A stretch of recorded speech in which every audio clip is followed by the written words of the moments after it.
మగువకి మగుపంటే ఎంతో తేలికని నిన్నే చూసాకే తెలిసను నేడే కాలం చేసే కాలం మానగానే నేనే లేదా లేకున్నన్నా ముల్లే గుచ్చి చంపేసావే నన్నిలా చెప్పుకోలేనే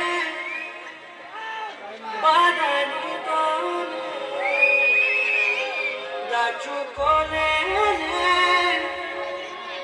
గుండెల్లోనే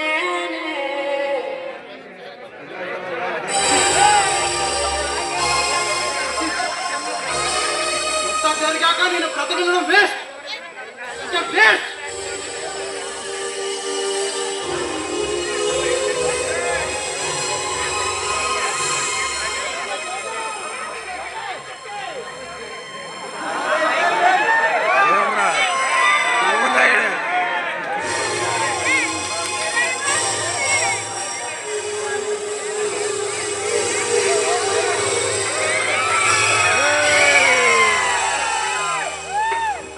సిద్ధు,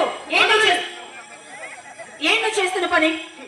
ఏముంది, చావాలనుకుంటున్నాను. అదే, ఎందుకు చావాలనుకుంటున్నావు? ఒక నయవంచిక చేసిన మోసాన్ని తట్టుకోలేక. ఎవరా నయవంచికి? ఇంకెవరు, నీ ప్రాణ స్నేహితురాలు ఆ దుర్మార్గురాలు స్వాతి. సిద్ధు, స్వాతి నయవంచికి కాదు, ఒక దురదృష్టవంతురాలు. మాధురి, ఏంటి నువ్వు చెప్పేది? అవును, నీ గుండెని నిర్భరం చేసుకుంటానంటే నీకు ఒక నిజాన్ని చెప్పాలనుకుంటున్నాను. నీ గుండె ఎప్పుడో బండబారిపోయింది, ఏమిటో చెప్పు. అది అది స్వాతి చనిపోయింది. అవును అవును నా స్వాతి చచ్చిపోయిందా? నేను నమ్మను. సిద్ధు, నేను చెప్పేది విను. స్వాతి తనకు ఒక క్యాన్సర్. ఆ విషయం నీతో చెప్పుకోలేక కన్ను మూసింది. నా స్వాతి క్యాన్సర్ వల్ల చచ్చిపోయిందా? నో భగవంతుడా.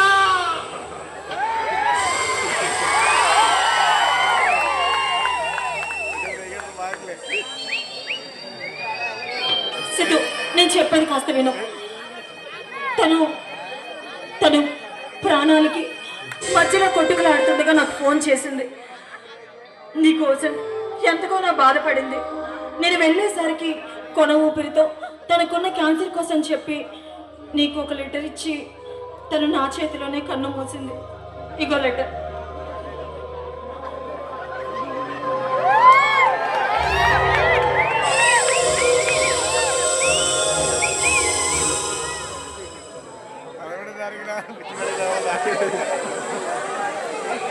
ప్రియాతి ప్రియమైన సిద్ధుకి నీ ప్రేమ దేవత స్వాతి వ్రాయినదేమనగా, నాకు నోటి నుండి రక్తం పడుతుంటే అనుమానం వచ్చి డాక్టర్ దగ్గరికి వెళ్ళాను. డాక్టర్ అన్ని పరీక్షలు చేశాడు, కానీ చివరకు నాకు క్యాన్సర్ అని చెప్పాడు. అంతేకాదు, నేను ఎన్నో రోజులు బతకనని కూడా చెప్పారు. డాక్టర్ చెప్పినట్లే నాకు చావు మించింది. అందుకే నా పైన వ్యక్తి పుట్టేలా చేశాను. సిద్ధు, నీకు నిజంగా నా పైన ప్రేమ ఉంటే నేను చెప్పినట్లు చేస్తావని ఆశిస్తున్నాను. నేను దూరం అయిపోయానని బాధపడకుండా, కుమిలిపోకుండా, సంతోషంగా, ధైర్యంగా ఉంటావని నేను కోరుకుంటున్నాను. నీకు నచ్చిన అమ్మాయిని పెళ్లి చేసుకొని సుఖ సంతోషాలతో జీవిస్తున్నావని కోరుకుంటాను. నాకు క్యాన్సర్ అని నీకు ముందే చెబితే నువ్వు తట్టుకోలేవని ఈ చివరి క్షణాల్లో ఈ మ్యాటర్ రాశాను. నీ మనసు పెద్దది చేసుకొని నన్ను క్షమిస్తావని ఆశిస్తున్నాను. ఇట్లు నీ స్వాతి.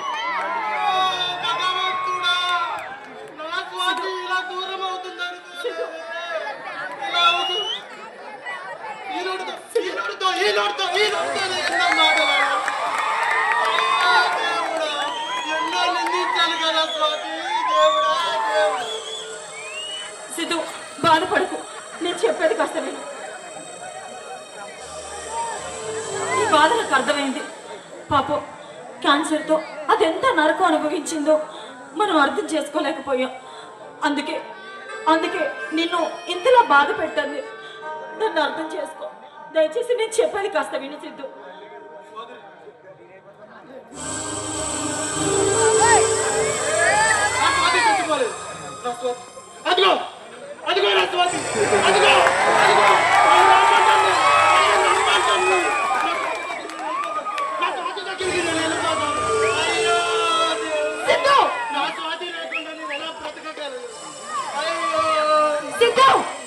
చెప్పేది విను.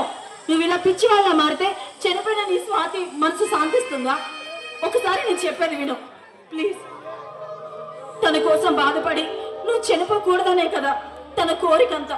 మరి తన కోరికను నువ్వు నిరాకరిస్తావా? నువ్వు జీవితాంతం ఇంకో పెళ్లి చేసుకుని హ్యాపీగా ఉంటే తన మనసు కూడా శాంతిస్తుంది కదా. చనిపోయిన వాళ్ళతో మనం చనిపోవాలనుకుంటే లోకంలో ఎవరు బ్రతికొండరు. దయచేసి ప్రేమించిన స్వాతి ఇక్కడ లేనప్పుడు ఇంకా నేనేమని పెళ్లి చేసుకోవాలి? ఎవరితో కాపురం చేయాలి? చూడు నా సిద్ధు. స్వాతి నాకు కావాలి. అయ్యో సిద్ధు, నేను చెప్పేది కాస్త విను. స్వాతి కోరినట్లుగా నువ్వు చనిపోకూడదు. జీవితాన్ని నువ్వు ఛాలెంజ్గా తీసుకోవాలి. తన కోసమైనా తన ఆత్మశాంతి కోసమైనా మళ్ళీ మామూలు మంచిగా బ్రతకాలి.